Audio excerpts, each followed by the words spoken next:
আব্দুল কাদের জিলানী রহমাতুল্লাহ আলাইহি ক্লাস করছেন, ওনার কোলের মধ্যে একটা বিষাক্ত সাপ এসে পড়ল।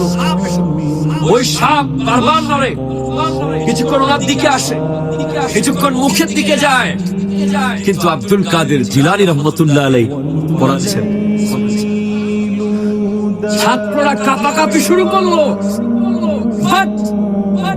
গৌসে পাকের পড়ানো বন্ধ হচ্ছে না। এক পর্যায়ে সাপ আস্তিনের ভিতর দিয়ে ঢুকে গলায় গিয়ে পেঁচিয়ে পড়লো, গলার উপরে এখানে বসে গেল। কিন্তু শাহ বাগদাদ আব্দুল কাদের জিলানী রহমাতুল্লাহ আলাইহি ক্লাস করাচ্ছেন।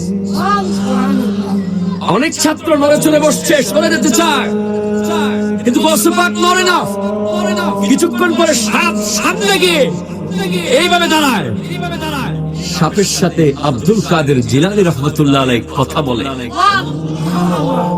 কথা শেষ করার পরে ছাত্ররা বলে, হুজুর সাপে কি কইল? হুজুর বলে, সাপ আমাকে বলতেছে আমি অনেক শিক্ষকের কাছে গেছি ক্লাস চলাকালীন সময়ে পরীক্ষা করার জন্য শিক্ষক বরাবর পড়াচ্ছে কিনা, অনেক ওলির কাছে গেছি পরীক্ষা করার জন্য নড়ে যায় কিনা, কিন্তু আপনাকে নাড়তে পারলাম না কেন? আব্দুল কাদের জিলানী, আপনার এত সাহস কেন? আপনি আমাকে দেখে ভয় পান না কেন? আমি বিষাক্ত সাপ, আপনার হাতের ভিতর দিয়ে কাপড়ে ঢুকে গেলাম, আপনি নড়লেন না। আপনার গলায় বসে গেলাম, আপনি নড়লেন না। আপনার সামনে এসে ছুবল মারতে চাইলাম, আপনি নড়লেন না।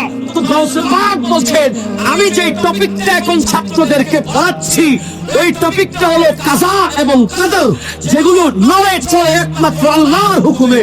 আমি পড়াচ্ছি, আল্লাহর হুকুম ছাড়া তুমি আমাকে কিছুই করতে পারবে না, তাই আমি নড়ি নাই। জোরে বলেন সুবহানাল্লাহ।